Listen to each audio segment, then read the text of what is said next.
It's time for another exciting edition of the Sports Desk with Mike, Mark, and Kyle. Stay tuned as we discuss local and national sports from Southeast Missouri and beyond. And now, without further ado, let's get on with the show.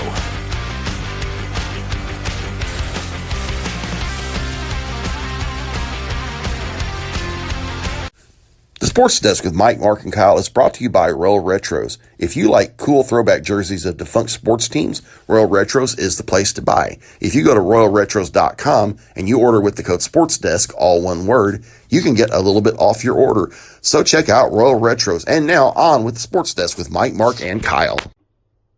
And we are back with another exciting edition of the Sports Desk with Mike, Mark, and Kyle. I'm Mike Bueller. I'm Mark Sanders. And this is Kyle Roberts. And we have got an exciting show today. We are going to be talking to St. Louis Cardinals baseball out of the gate. We are going to be talking a lot of NFL, especially with training camp getting going. We've got a little bit of exciting news about the University of Missouri football team. And I'm also excited to say we are going to have Three Rivers College women's basketball coach Alex Wiggs on the show this week to talk about another exciting season of Lady Raiders basketball as they will be aiming for a school record sixth straight trip to nationals. So that's going to be really fun. I'm looking forward to that. But before we get into that, we are going to lead off by talking about the St. Louis Cardinals, who are in such a slump right now that I actually told Mark yesterday, never mind, this and that. They just need to commit seppuku, which I was joking, obviously, but that's pretty bad. They lost a series to the Colorado Rockies, which are the laughing stock of baseball right now. That is like, if you're a Cardinals fan, you almost want to put a paper bag over your head this morning. All the warning signs are there. Since they came out of the All-Star break, they're 1 out of 5. They got swept by the Arizona Diamondbacks, who are 3 games below 500. They lost 2 of 3 to the Colorado Rockies, who are a whopping 50, 5 times 10, 50 games below 500. And they just barely won the game that they won. They had to come from behind. The Rockies have a devastating run differential of minus 247. And yet they beat the Cardinals 6-0 and 8-4. So that is a run differential for the Rockies in those 2 games of plus 10. Hey, Sandman, on the side, I don't know if you know this, but I'd like to address to the public that despite being 50 games under 500, the Rockies have a higher average attendance and total attendance than the Cardinals this year. Rightly so, because the Cardinals fooled us. They fooled us. It was an illusion in the first half of the season. This is the Cardinals team that we expected to see this season. Mm-hmm. And as we approach the trade deadline, if you want to go back a couple of weeks and listen to what I was saying, I believe I said last week, let's see how they perform for the first 3 or 4 series. Said they should feast on Arizona and Colorado, and then they're going to go up against San Diego, who that time is their primary competition for the wild card spot. It doesn't matter anymore. Sell. So, like the Duke brothers told their lackey on the floor of the commodities, get back in there and sell! Sell!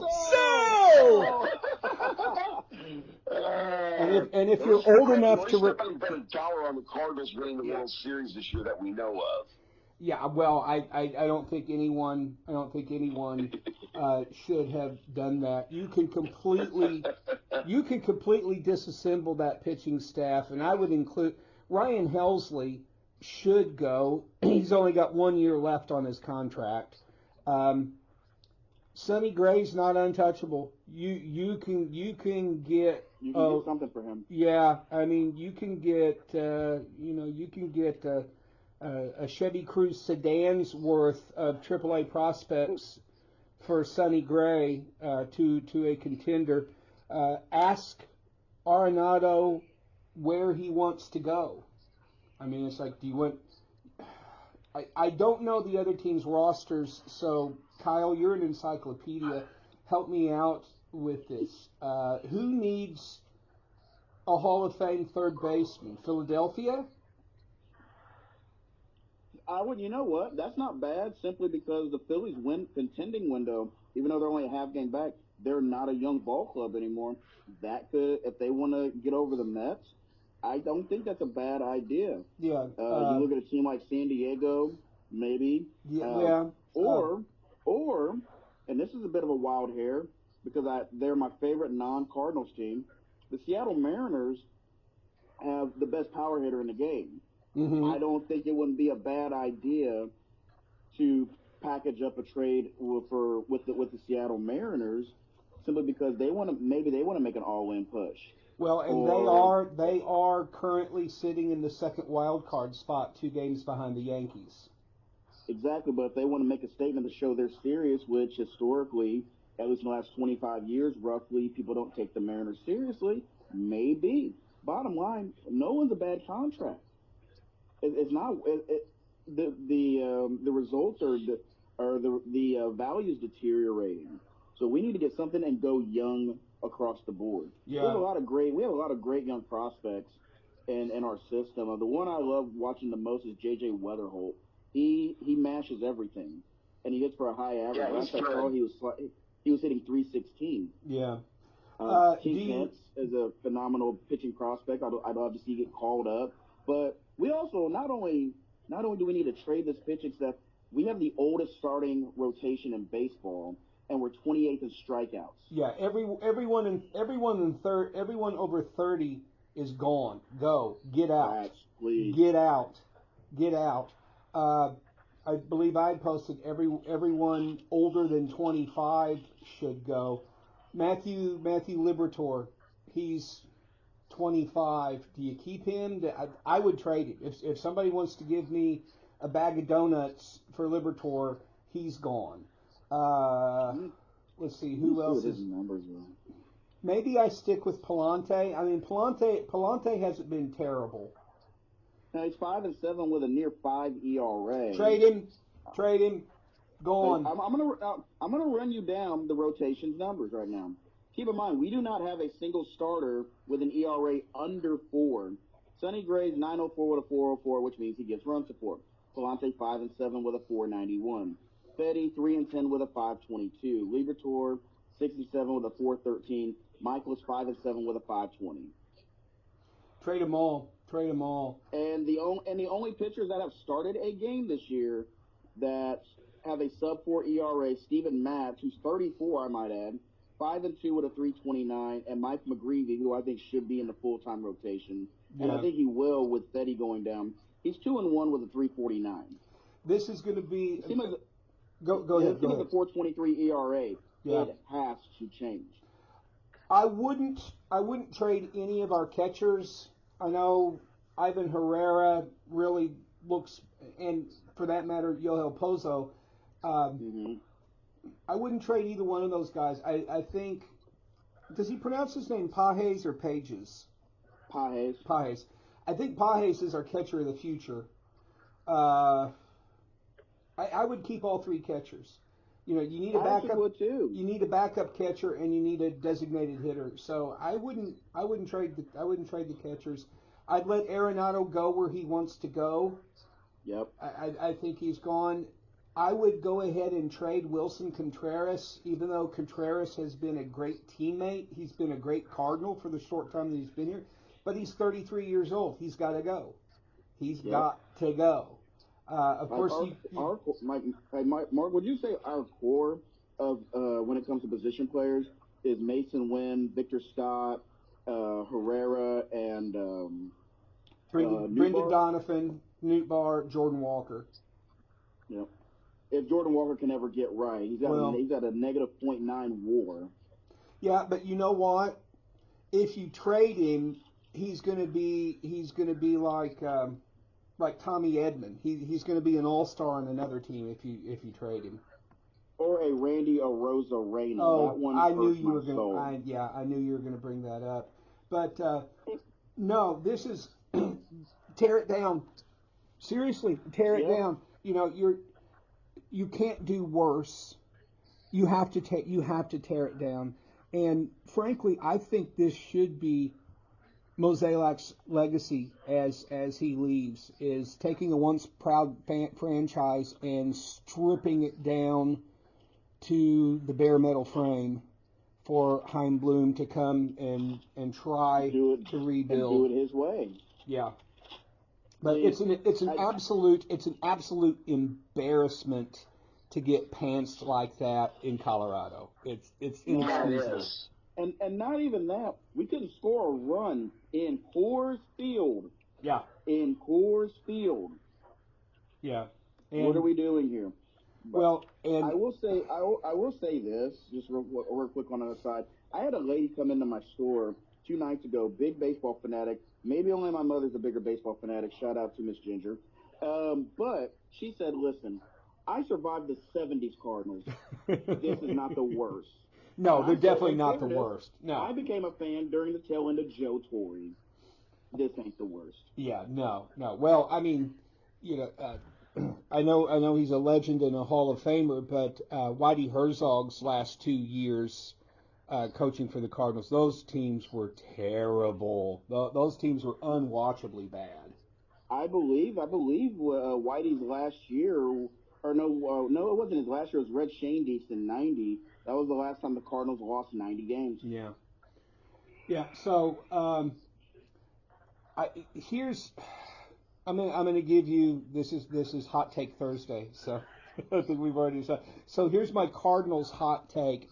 Ollie Marmol gets sacked at the end of the season, and Bloom hires Yadier Molina to manage the Cardinals next season. That's a hell of a hot take. I actually got sent an article about 5 potential candidates for next year. Yadi is one of them, obviously. My choice is Stubby Clapp. He has been with the organization for a long time as a coach. Yeah. He managed AAA, and he's the first base coach. That's definitely a possibility. I'll throw another name in there, and if I were the Cardinals general manager, I would make this happen. Mark McGwire. Yeah. When he was our hitting coach, I believe that was 2013. Yeah. No, it was 2015. He was our hitting coach. We led all of baseball with batting average of runners in scoring position, and we were constantly knocking people home from second to third on. Yeah, so McGuire's. I wouldn't be mad at that. Yeah, McGuire's shown. I don't know if he is still with the San Diego organization or not, but I know that he spent a lot of years coaching in San Diego. So bring Big Mac back. I'd like it. I'd say Big Mac, Yachty, or if you really want to make a reach, Albert Pujols. Oh, I don't know. I don't know if Albert wants to do that. I mean, he may not want to, but we might want him to. Well, but here's the thing.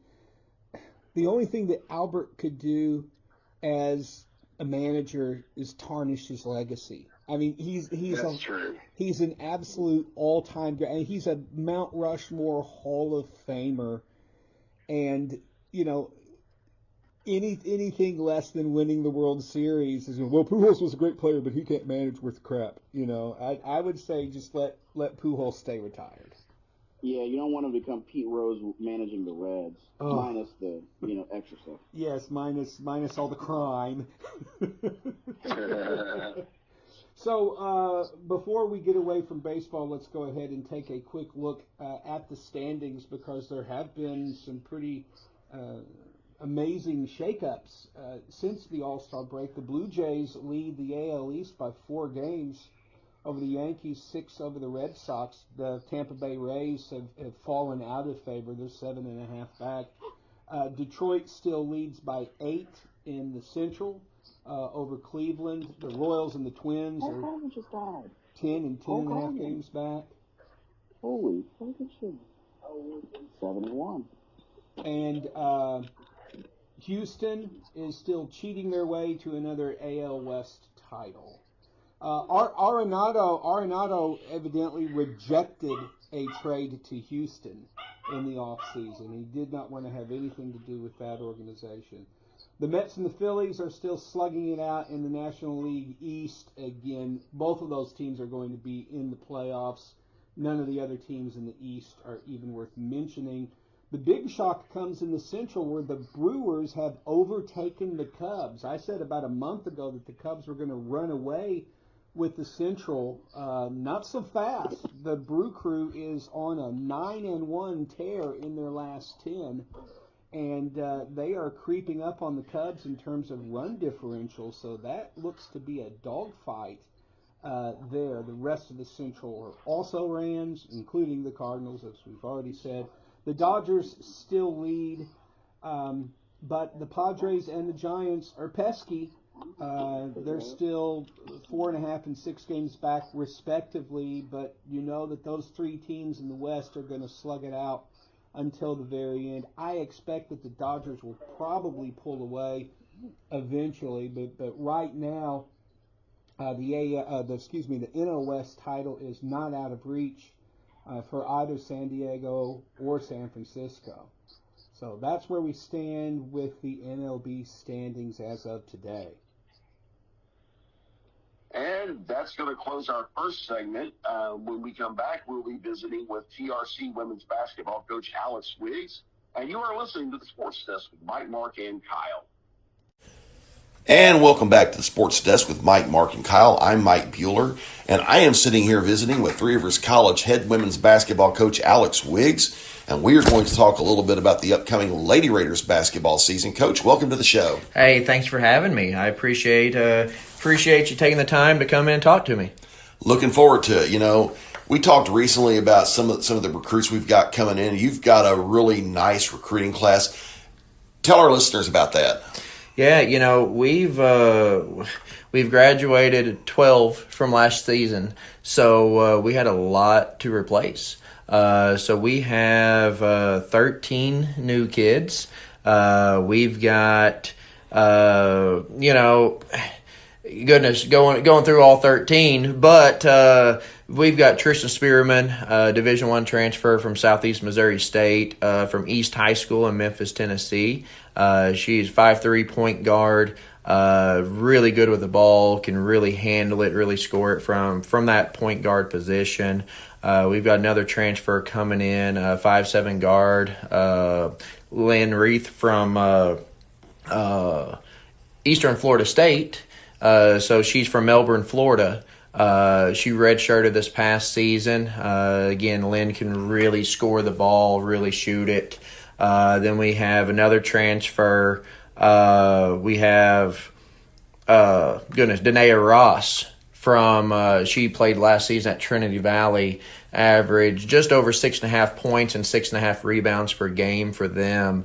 Is a kid that we recruited out of high school. Ended up going to Trinity Valley and now transferring back. So we've got those three transfers coming in with, our returners, Kiera Neal, Caitlin Lord, and then Courtney Blewett, plus, 10 freshmen. So freshmen, we got Jordan Blake, 5'10", guard forward from England, Arkansas.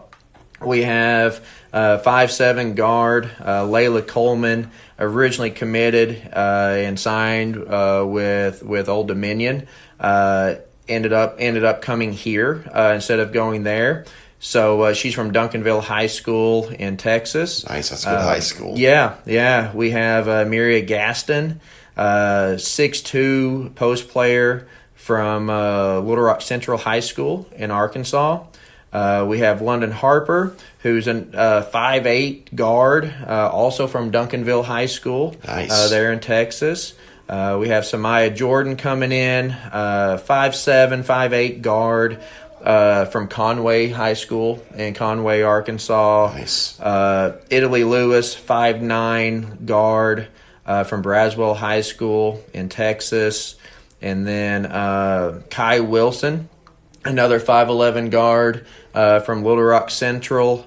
Kimora Wooden is from Memphis, a 6'1", 6'2", 4-man that can shoot it, that can put it on the floor, that can do just about everything. And then our last signee was Amelia Corasanti, a 5'9" lefty guard from Australia. So, I just mentioned, like I said, a handful of kids. So a lot of new faces. But the biggest thing about all these kids is that they come from winning programs. Every single one of these kids have won or played in, state championship games, have won state championships. Nice. They've been, top ranked teams in their state. And then not only that, but they played big time summer basketball. They've played on a circuit, whether that's the Under Armour circuit, whether that's a Nike circuit. So they've played big time summer basketball as well. So they're used to seeing that athleticism, that size, that strength from opponents. So it has me, like I said, really excited about this group coming in.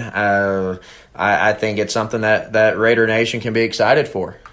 Agreed. It sounds like the Lady Raiders, instead of rebuilding, we are reloading to make potentially a 6th straight run to the national tournament. That's the plan. During that recruiting process, that's obviously our big talk.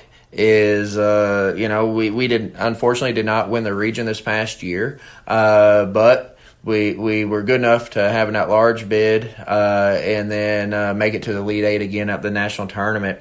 So we've got to continue, like you said, reload, and we've got to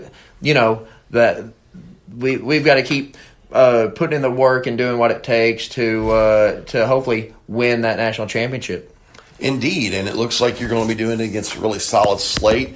Looking at the schedule, we've got some pretty good teams coming in. We got Wabash Valley coming in. We got Trinity Valley coming in, and we are playing both of those teams at their places as well. I'm seeing Vincennes. I'm seeing a trip to Shelton State down in Tuscaloosa, and I'm seeing a really solid region schedule. And I'll let you take it from there, Coach. Yeah, we're opening up the same way that we do every year. We open it up with Wabash Valley and Olney Central at home. Like you said, Wabash Valley is one of the premier programs across the country. Then the second weekend, we have Itawamba and Trinity Valley. Itawamba upset Pearl River last year in their region, and they were a national tournament team as well. So we start off the season kind of seeing what we're made of, and then like you said, we travel to Northwest Mississippi, Vincennes home and home. Down there at Trinity Valley, we will play Panola in Trinity Valley this year. Panola is a really well coached, very, very long, very athletic team.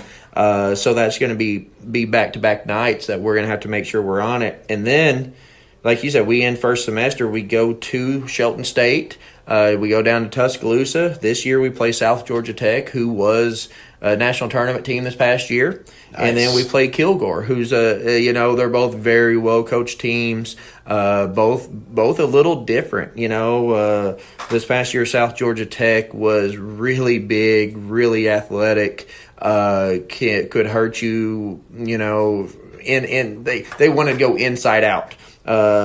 Kilgore was more guard oriented, like I said, super athletic, very well coached. And then open up second semester at Wabash. And then, like you said, then we get into region play. There will be a lot of new faces in Region 16 this year as far as on the player side. All the same coaches will be back for the first time in 3 to 4 years that there's no coaching changes on the women's side. So I think our region's going to just continue to get better and better. I've been the head coach here for 5 years, and every year the region just continues to get better and better, and I'm excited for that challenge and that competition. Indeed, it sounds like it's going to be a really exciting season. Just listening, to the kids we've got coming in, to the teams we're going to be playing, it sounds like it's going to be a really, really fun year. Yeah, it's going to be.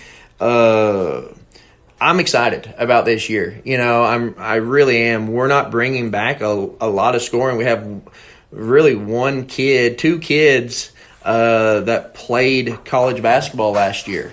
Kiara Neal, Caitlin South, and even Lynn, they got hurt. They all redshirted. And so we have Courtney Blewett and Danae Ross that played college basketball last year. So we have going to have a lot of new faces, a lot of new kids out there, but I'm excited about that, again, because they understood during this recruiting process kind of what it meant to put on that uniform and our expectations. Indeed. Sounds great. Thank you so much, Coach. That was Three Rivers College women's basketball coach Alex Wiggs here on the Sports Desk with Mike, Mark, and Kyle, and we will be back in just a minute.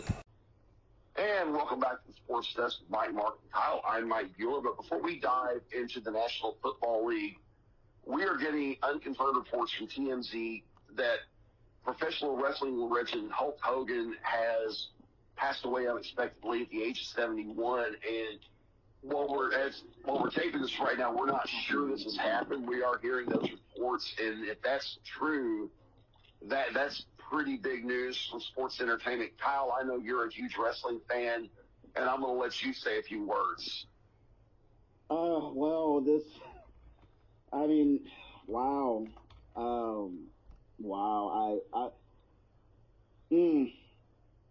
Let me find them. Anyone who doesn't know that, if you know me well enough from listening to the show or just in real life, I've been a wrestling fan basically since I came out of the womb. Fun fact, you guys, I share a birthday with Hulk Hogan, Terry Bollea, August 11th. And you know what actually happened on my birthday? Robin Williams passed. Oh, man. Yeah, that's every time on my birthday, I always see this post I shared of Jeannie crying, and the caption that says, "You're finally free, Jeannie." And yeah, and I'm getting more messages coming in. People can say and have said what they will about Hogan.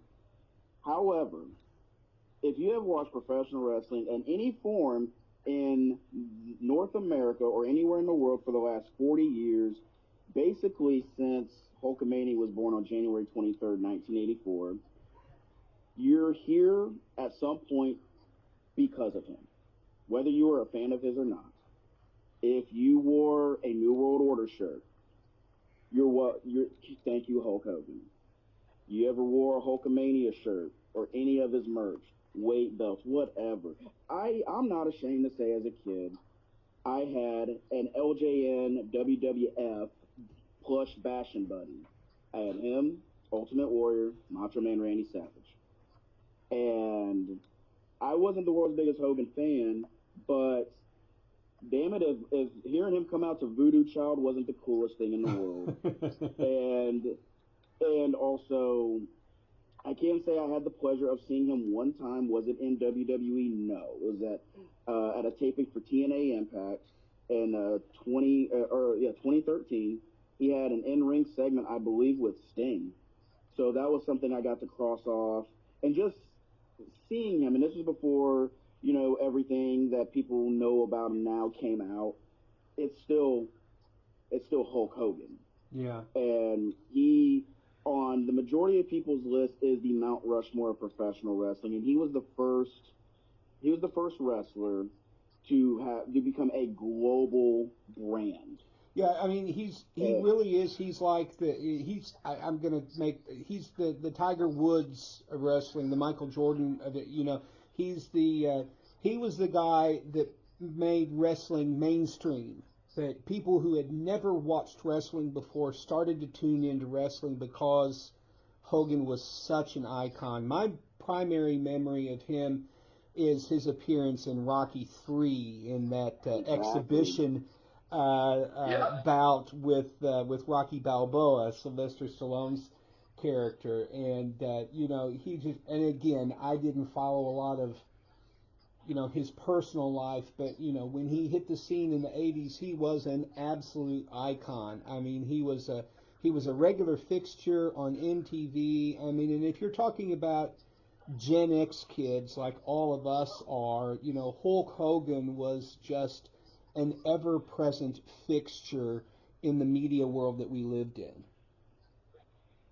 And yeah, he was. He was the reason the the WWF's national expansion was based around the success of Hulkamania.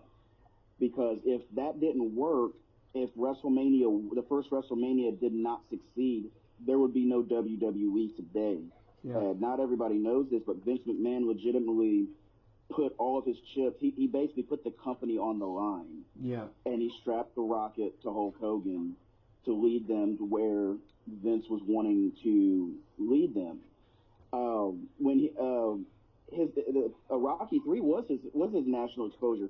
He was a big regional star in Minnesota and for Vern Gagne and the AWA, but because he wasn't ever positioned to be the world champion despite being a big draw, he signed with the WWF, and then the rest is history. And he's the only person that can actually say they set the wrestling business on fire twice in 2 different decades in 2 different promotions. In 1996, he did the unthinkable. He turned heel, created what we now know as the New World Order, and set the business ablaze once again. Not everybody can say they did that. Yeah. And then he comes back in 2002, and he has a big nostalgia run where Hulkamania ran wild again. I mean, wow. I'm going to do my journalism. Woo. I'm going to do my journalism due diligence here. The news primarily comes from the TMZ website, although I can't remember the last time TMZ got hoaxed over a celebrity death report. They are the first to break it, and their official lead here is that medics were dispatched to his Clearwater, Florida home early today, with operators stating it was regarding a cardiac arrest. So that's certainly consistent with the health problems that Hogan has been experiencing, despite all of the denials from his wife and from his friends in the wrestling industry, particularly Jimmy Hart, which, if you remember Jimmy Hart from wrestling, anyone who believes anything that Jimmy Hart has to say, well, I have a great stainless steel monument on the banks of the Mississippi River in St. Louis that I could sell you for a bargain basement price. The good old mouth of the South. Yeah. The Daily Beast, page 6, the New York Post, basically other tabloids are also reporting this online, but all they're doing is repeating what TMZ has reported. There is, at least as of now, nothing confirmed at ESPN.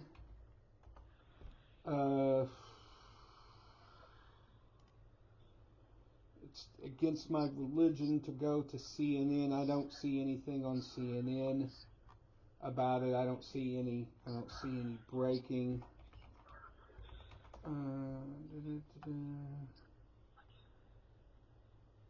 Yeah, none of the legacy media outlets are breaking this story in any way. The AI bots at Sports Illustrated don't have anything yet to say about it, so we'll just have to wait and see. Do either of you still have a Twitter account?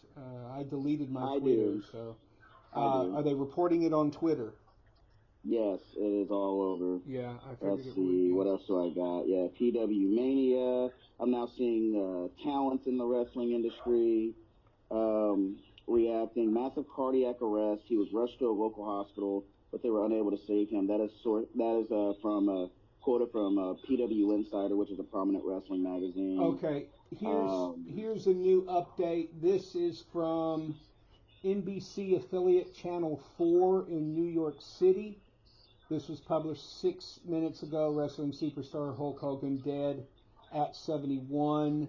Their lead is that Hogan's manager has confirmed his death. His name is Chris Volo, and he did tell NBC Los Angeles that Hogan did indeed die at his home in Clearwater, Florida, surrounded by family. So, yeah, my confidence level on this now is at about 95%. Yeah. Wow, this is huge. Mike, I know you used to always joke with me about the whole rock and wrestling, the cartoon and everything, but you guys grew up in the '80s, where I was born in '87, and by the time I started getting into wrestling, at least in the WWF, the Hulk Hogan brand was kind of starting to get stale. Please tell, for those who do not know, tell them what it was like to experience Hulkamania at its peak. Well, I grew up ahead. watching wrestling at the Chase on Channel 11 out of St. Louis. So like, Great stuff. my wrestling memories are like the Von Erich brothers and Bulldog Bob Brown and Nature Boy Ric Flair, and it always had, a B or C level in terms of entertainment value. And yeah, when Hogan came on the scene, it was like he immediately. Let me make a music analogy. It's like playing dive bars that hold maybe 50 or 60 people into playing sold out arenas, with 20,000 people cheering. I mean, he took professional wrestling into the mainstream, and I think it's safe to say professional wrestling would not be what it is today if it had not been for Hulk Hogan. No, point blank. I agree 100%.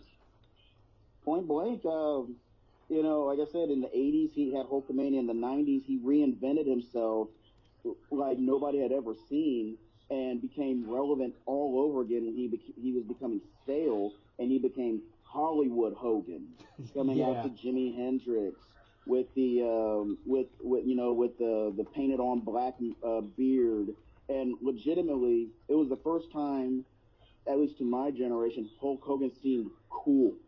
We would have T-shirt wars on the playground because there's still gatekeeping in wrestling, but you were either NWO for life, or you were telling hide your ears, kids, telling adults to suck it with our D-Generation X T-shirt. It was either one. It was like that. I will disclose for a future episode the time I got sent home for wearing an inappropriate football jersey with a very inappropriate number for a 10-year-old child or an 11-year-old kid. But point is, he is Babe Ruth, flaws and all. Yep. And there was a lot of them. Family issues were brought to light on a TV show that really did not need to exist. And all the issues regarding with his son and his marriage, his previous marriage and all of that. But right now, I want to give that man his flowers. As to quote Mean Gene Oakland, who he's going to go meet today. Damn, I really just hurt myself there. Yeah. Mean Gene at WrestleMania 19 said, "Without these two men," referring to Hogan and Vince, "there wouldn't be a WrestleMania today." Yeah. That's right. Damn.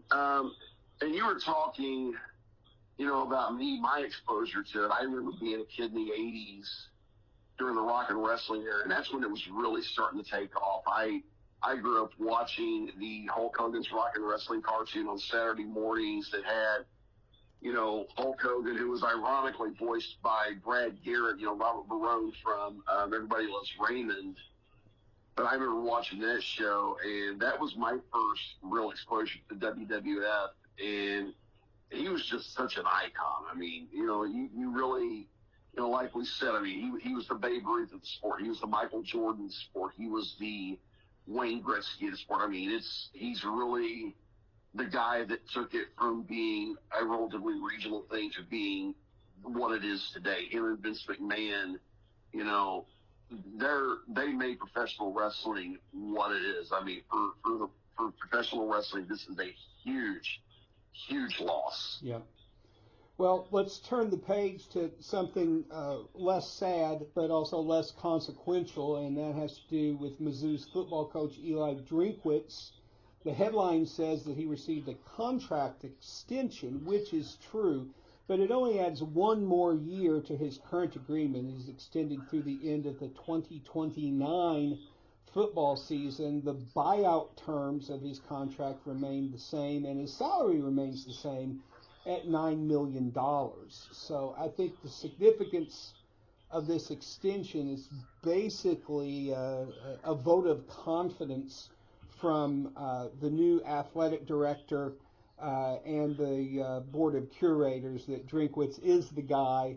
And I think that it's very interesting that the confirmation of this comes about a week after his comments calling for expansion of the college football playoffs into a system that would be much more favorable for Mizzou gaining entry. I'm very happy with this extension for Coach Drink. I was skeptical of the hire at first, even though he had success in the Sun Belt, which is of course my conference that I root the hardest for. But what he's been able to do in terms of maximizing the talent and on the field and schematically with the players that he's recruited and gotten in the portal, I would say he's done an excellent job and easily provides the most stability we've had since Gary Pinkel. So I couldn't be happier. No, I think it's great. Hey, I hate to intrude on the show with some technical matters, but if one of you guys has a TV on, you're going to need to mute it because it's coming over our feed. I don't have it on, so it's probably Kyle. That would be some background noise on my end. Let me move, and we'll get that fixed. Okay. All right, it's good. Perfect. All right. We are starting as we. Let me go back and take my tongue out of my ear. We are starting what I hope to be a regular feature as NFL teams return for the 2025 season with the start of NFL training camp this week. We're going to start a feature that will hopefully return to week after week and call it NFL Hot Takes. And we invited our friends on Facebook to make a few of those. And since I have the floor, I'll go ahead and start out with a few of those. Friend of the show and frequent guest Mike Tucker reports originally from, he got this from the 1440 website, which was quoting The Athletic, and evidently this looks like it's about to happen. The ESPN is poised to purchase the NFL Network and NFL Red Zone. So it may be that you have to subscribe to the ESPN Plus streaming service to get your Red Zone, and I certainly hope that they keep the NFL Network on the air as a separate property for reasons that I will reveal as we get closer to the actual regular season. Yeah, I don't think that's good. I don't think it's good that Disney owns so much of the sports landscape. Oh, guys, when Marcus, you're saying that, I have this picture in my head of Mr. Mouse from South Park. And for those of you who have never watched South Park, one of the recurring villains on the show is Mr. Mouse, who is the evil head of Disney, basically the Mickey Mouse meets Emperor Palpatine from Star Wars. Although, yeah, there is a plus to that, though, that if Disney ends up owning the entire NFL, then that would officially make Taylor Swift a Disney princess. Oh, man. I'd still take Mulan in a fight. Oh, definitely there. So thank you for that, Tuck. This is another friend of mine, independent novelist Jeff South. By the way, Jeff's new book called Someone Else's Book Club should be hitting Amazon and other independent outlets before the end of the year. Let me back up and say that Tuck has also released a book earlier this week called Armies of the Night. That's a collaboration with his friend and Bram Stoker nominee Don Davis. So Tuck's book, again, is called Armies of the Night, and you can get that where you get all of your novels. So I've read much of that, and it's a really exciting read. Anyway, this is Jeff's take. I think there are too many teams. The NFL should be split into 2 tiers and employ relegation like soccer. We've talked about that before on the show. about having a minor league in football to where the last place teams get relegated. I'm just on how I feel about that, but there's also a part of me that says it would make perfect sense, and there are some teams that would be candidates for it. Unfortunately, one of them will probably be my team. Yeah, well, true. Sam Pruitt, friend of the podcast, posts this. He says, not super hot, but spicy. I like this. Devin Achane will finish as RB1 this year with 1,000 rushing and 1,000 yards receiving. That would be amazing. 1,000 yards on the ground and another 1,000 through the air. That would be remarkable.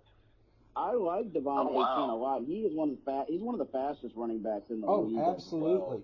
The big play potential is absolutely huge there. Yeah.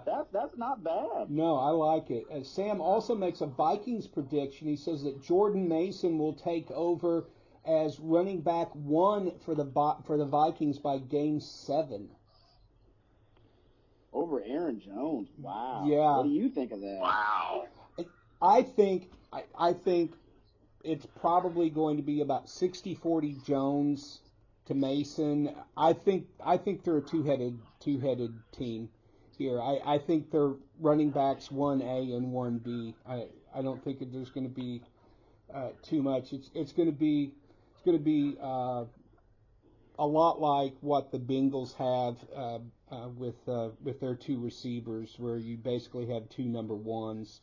And I would even say that about Jefferson and Addison at Minnesota, except that Jefferson is the best player in the NFL. So, Sandman, I got here's the first hot take I received.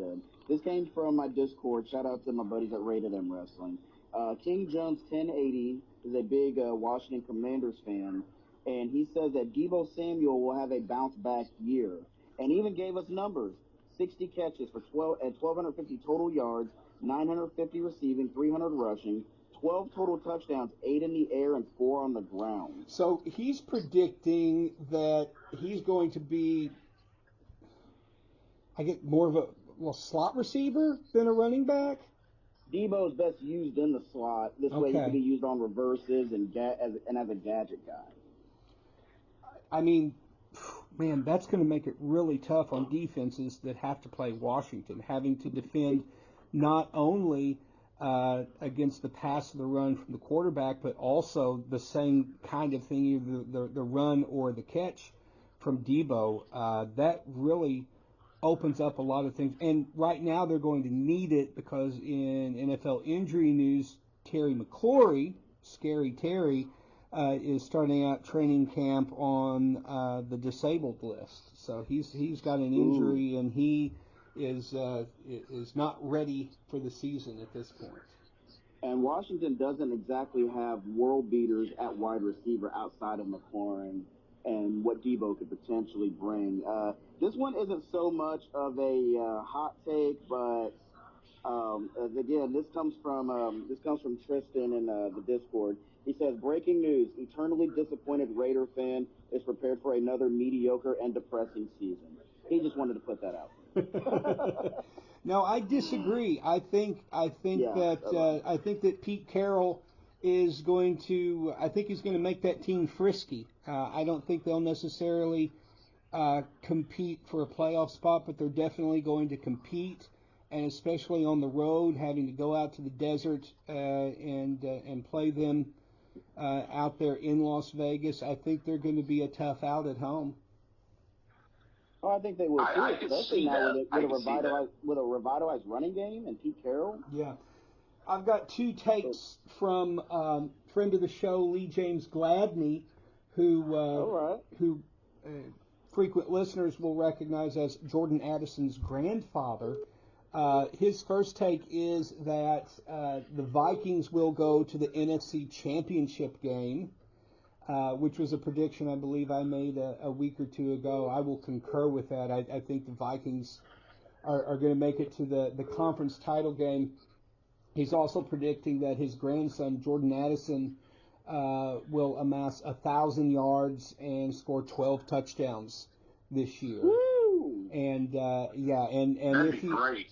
if he does, if those are free threes figures, then that means that J.J. McCarthy has had a great first year under center, and the Vikings are a machine. So I don't hate that in the least because Jordan Addison could easily be the best number 2 receiver in the entire league, and on 97% of rosters be a number 1 guy. Oh, yeah. I got a couple here. Derek Stamps says he's got a feeling the 49ers will win the West. Don't do that to me because they have an easy schedule. But the Rams go to the Super Bowl. Now, I don't know if he's pandering, but thank you. Really bold prediction, Cowboys win the East, vomit emoji. No. That part's not happening when you can't run the football and your son and your head coach is the son of a man, God rest Marty Schottenheimer, who he coaches as conservatively offensively as his dad did. I'm not buying it. Yeah. And CeeDee Lamb cannot play offensive line or running back too. Yeah. Mike? Another one. Oh, I'm sorry. Go ahead, Kyle. Go ahead. Bailey Davison. I think you're being shut down, Kyle. I can't hear you. Yeah, Kyle's computer must have moved because his audio has dropped out. Who becomes the first Bears quarterback to throw for 4,000 yards? Wait, you said Caleb Williams is going to throw for 4,000 yards this season? Is that finally happening? Ooh, that's a nuclear take, Kyle. Yeah. Yeah, That's putting a lot of faith into Ben Johnson. Uh-huh. Yeah. All right. Any more from your side, Kyle, before we go to Mike? Oh, that was for some reason I got muted. I don't know what that was about. Yeah. Well, we still got the Caleb take. Weird. I was just talking, and all of a sudden you were muted. Yeah, that's weird.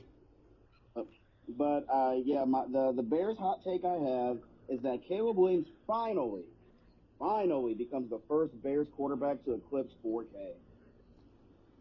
Yep, that'll be something to see if it happens. Mike, did you have any? I don't see how it's not possible. Oh, I think it's definitely possible. It's just a matter of how that's going to happen. My hot takes. The first thing I've got is I'm drinking the Gatorade. I know, but I think that Cam Ward is going to have a really good rookie year. I'm going to take a big gulp of Gatorade and say he's going to be offensive rookie of the year. I may be wrong, but I'm going to say it just because I feel like saying it. Coming in strong. That's really strong. That's 80 proof right there. So, Mark, what is your personal hot take? If you have more than one. Actually, I have two, and this is looped into my now weekly rant against ESPN, which I'll get to here in just a bit. But the national narrative about the Vikings is that they're weak in the cornerback room. They keep talking about how the cornerbacks are weak and they need to trade for a cornerback and they should have drafted a cornerback, and it's like all anybody can talk about is the cornerback room. Let me tell you all something. If Brian Flores thought they needed more cornerbacks or different cornerbacks, he would have had Kwesi Adolfo-Mensah go and get him more cornerbacks. All right, B-Flow has exactly what he needs. So hot take number one, the Vikings cornerbacks will be rated in the top 10 this season among defensive secondaries. Top 10 cornerbacks for the Vikings this season.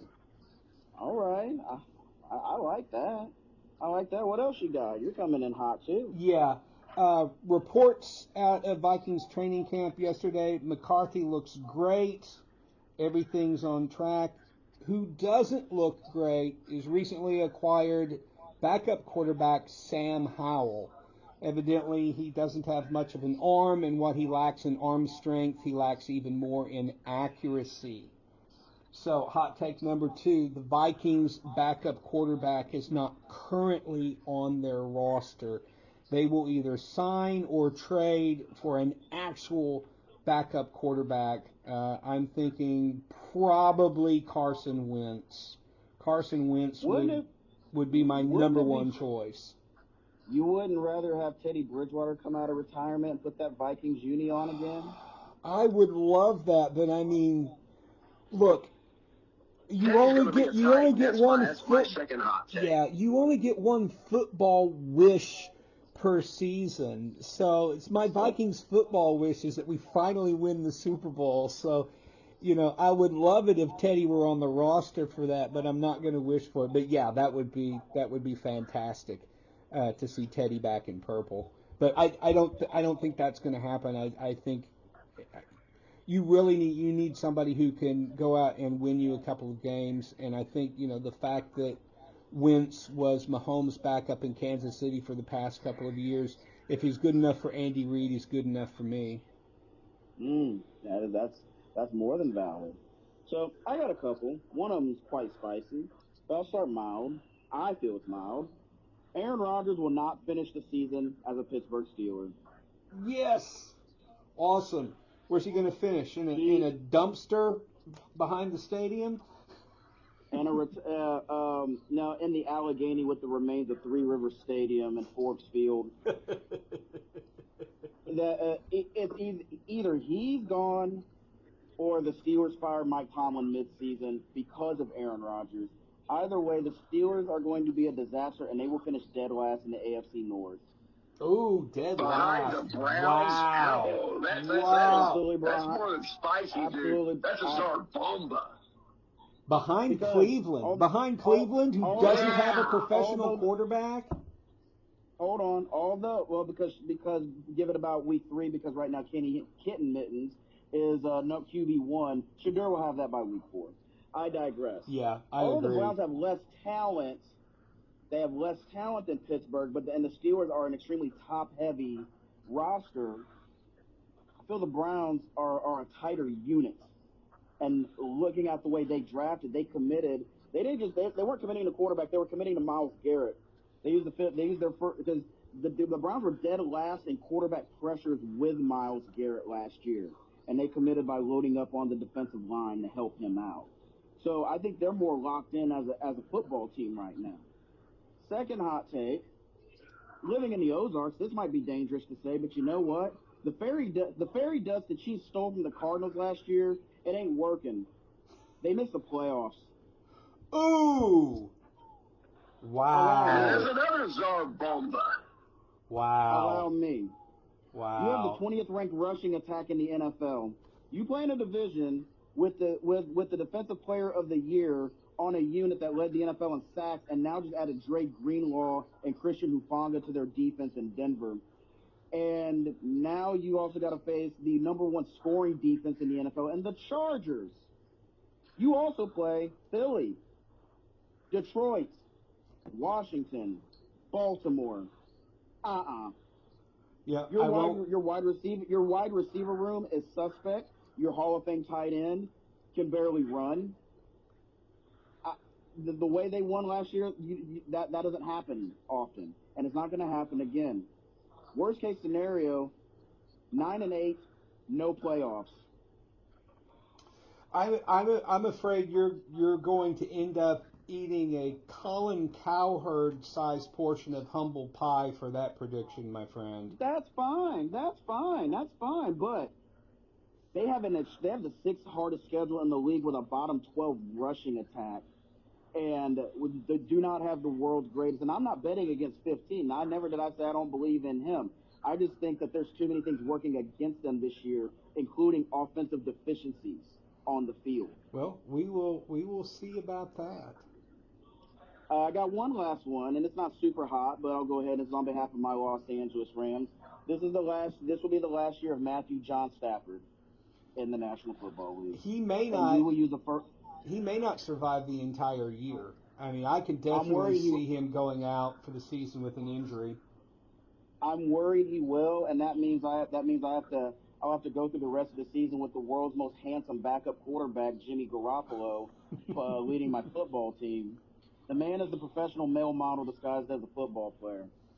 Well, So we will use a first round pick on a quarterback in the 2026 NFL draft. Yeah. Hopefully, Garrett Nussmeier out of LSU. Interesting. Okay, and that's what I got. All right. Time for my weekly rant against ESPN, the worst sports network in the universe. This week it comes from multiple contributors, so no one wanted to sign their name to this giant gas station toilet turd of an article ranking the 2025 NFL rosters. So here are the top ranks. Number 1, Baltimore. Okay. Number 2, Philadelphia. You could flip flop those, and I wouldn't argue with it. Jalen Hurts and Saquon Barkley versus Lamar Jackson, Derrick Henry. Those are the 1 and 1A. Okay. Number 3 is Detroit. I am concerned about Detroit's offensive line. I mean, they're plugging in. They still got Penei Sewell at right tackle. They still got Taylor Decker on the left side. They lost their Ragnow retired. Ragnow retired. They're going with a guy named Graham Glasgow at center, who sounds like a Scottish golfer to me. He's a veteran. He's 32 years old.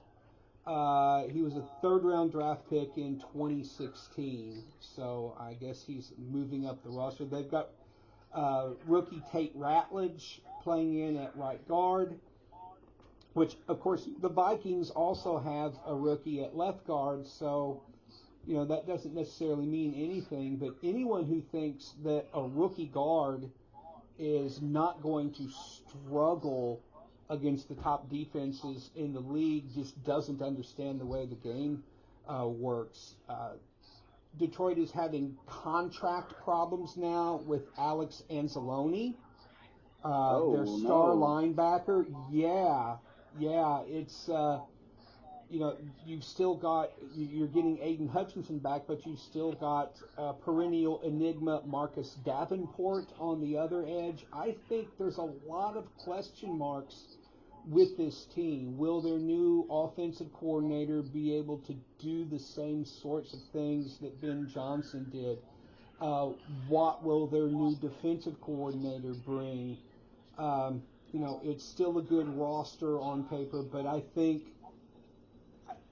think this may be the end of the window for the Lions. I think if the Lions don't win it all this season, it might be a few years. They may end up having to retool because it's not, in a lot of places, it is not a young lineup. Jared Goff is not a young quarterback anymore. David Montgomery is an old running back. They're going to have to fill some holes. Okay, number 4, Buffalo. No argument there. Number 5, Kansas City. Yeah, I mean, I wouldn't put Kansas City any higher than that because I think all 4 of those teams above them can beat Kansas City in the regular season. I think that when Josh Allen squares up against the Chiefs in the playoffs, they need to hypnotize him or something so he thinks he's playing the Patriots or the Dolphins instead of the Chiefs. I think that would be useful. Here's where I really go off the rails here. Number 6, Denver Broncos. Stop it. Ooh, that's a little too hot for them right now. The Denver Broncos, they finished in 3rd place in the AFC West. All three teams made the playoffs. Yeah, and they made the playoffs on the last week of the season because Kansas City played their practice squad against them. But That's the pick that's trending upward. I don't believe it. I don't believe it. Peyton is not going to be able to disguise all of Bo Nix's weaknesses. And I am a Bo Nix fan. I liked him at Oregon. I liked him coming out of the draft. I had no problem with him as a first-round pick, but he has physical limitations that other defenses are going to expose this year. You might argue that they're a top 10 roster. They are not the number 6 roster. Number 7, the Washington Commanders. That's a spot too high because at number 8 are the Los Angeles Rams, who should be rated higher than the Commanders or the Broncos. I agree there. No bias. Yeah. Number 9, and this is where everyone who worked on this article should be suspended for 2 weeks without pay. Number 9, Cincinnati Bengals. I'm sorry. No, out. Goodbye. Weakest link. No pass go. Okay. Did anyone watch that team attempt to play defense or run a football last year? Okay. Plus, they're in a contract war with their 2 edge rushers. Trey Hendrickson, on the first day of training camp, drove to Jacksonville and posted selfies on Instagram. Here I am in Jacksonville. I'm not at training camp. Screw you, Cincinnati.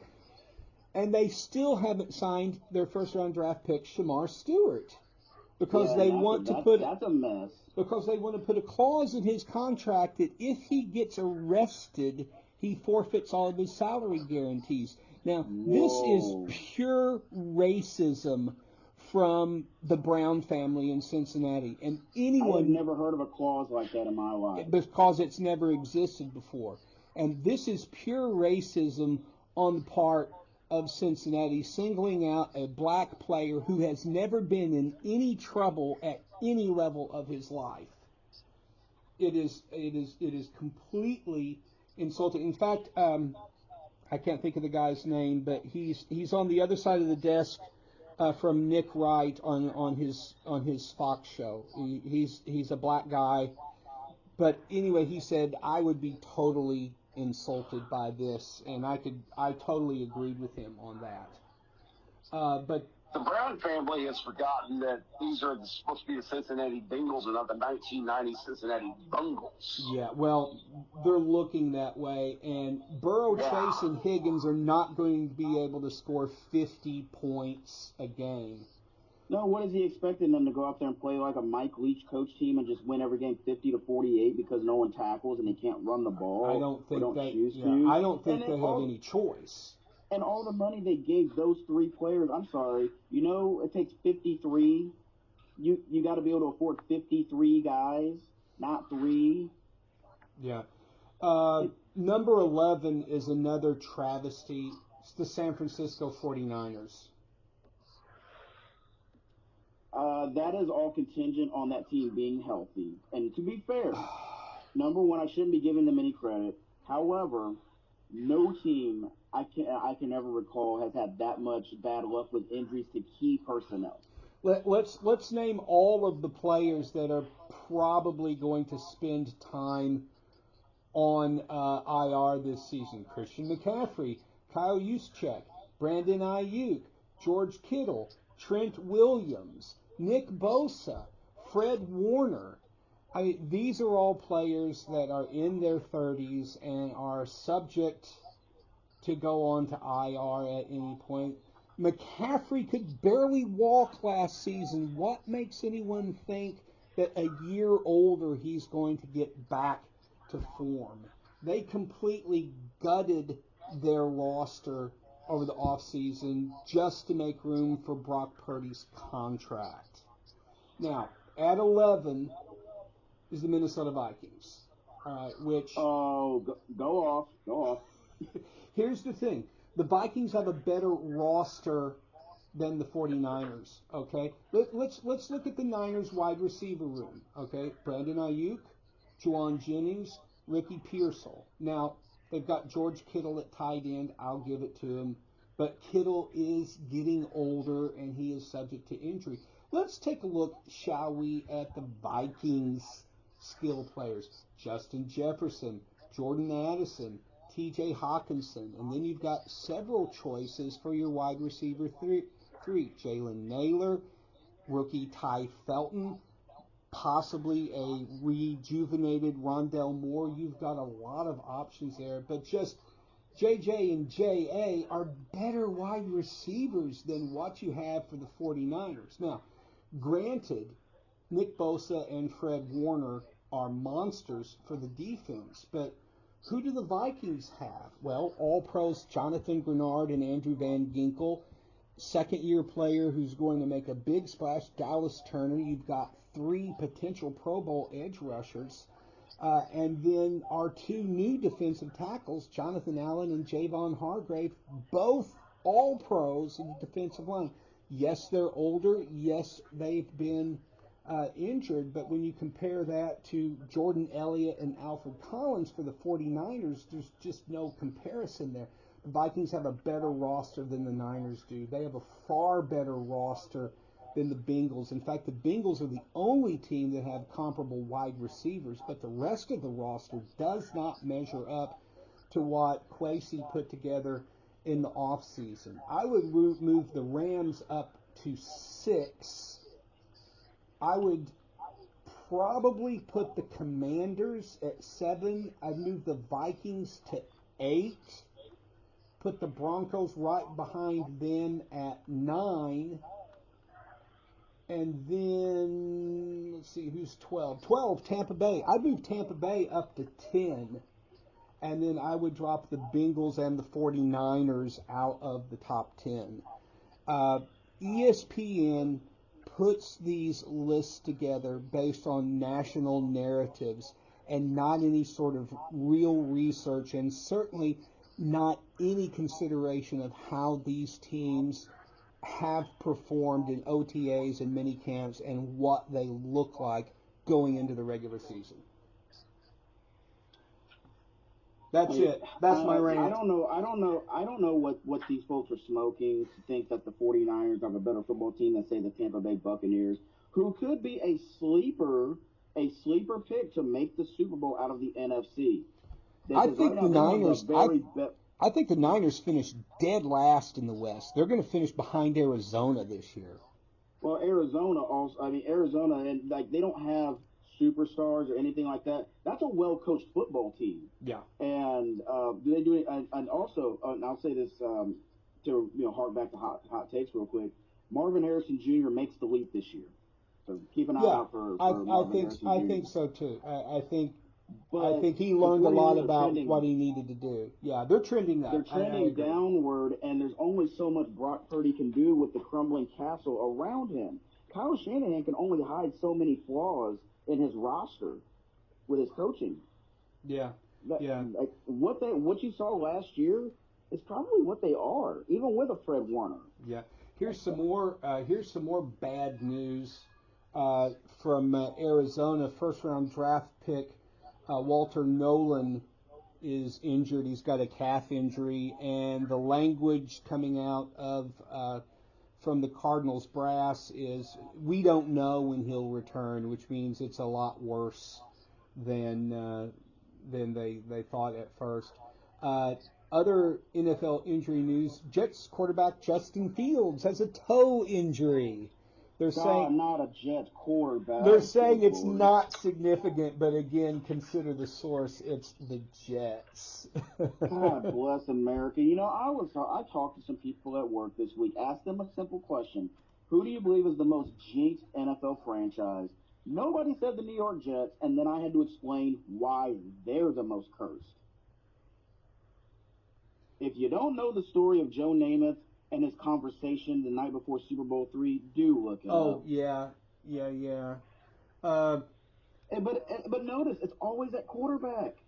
Yeah. Always is. I like your take about the Browns, how Kenny Pickett is getting first team reps. Yeah, Shadur Sanders is going to start for that team sooner rather than later.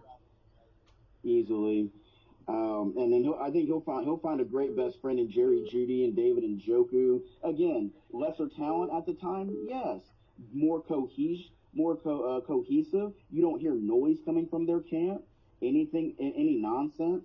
And Shadur is dialed in, and he's learning. Kevin Stefanski is a really good coach, which Yeah. I know you'll vouch for. Well, But I mean, here's the thing. That franchise has nothing to lose. So if Shadur Sanders has the physical talent to be a game manager quarterback, then let him do that, because you'll get a lot of cachet from just having him start. It's like, and if he does well, Cleveland is going to be a really popular team among casual NFL fans this season. And I'm gonna keep my eye on them this year, not just because of the Shadur situation. I've always low key rooted for the Browns. I never want to see any franchise or fan base go through what that city has with that football team. So I'm always, silently cheering them on. Like, man, that's why it was so cool to see them make, when they make the playoffs. It feels really good. Yeah. So I want to see the good things happen to the Browns. Well, we could probably talk for another hour about the NFL, but I think at this point we've already exceeded an hour for the show, and I'm not sure if anyone's still listening at this point, so I think we ought to pitch it to Mike and wrap this thing up, bring this plane in for a landing. Guys, it's been a great show this week. I mean, other than sad news about Hulk Hogan, but we will be back again next week. We'll have another cool show. I am working on having another pretty cool guest on the show. Hoping to have a guest on every week for the next few weeks. And if that works, I think it's going to be really exciting.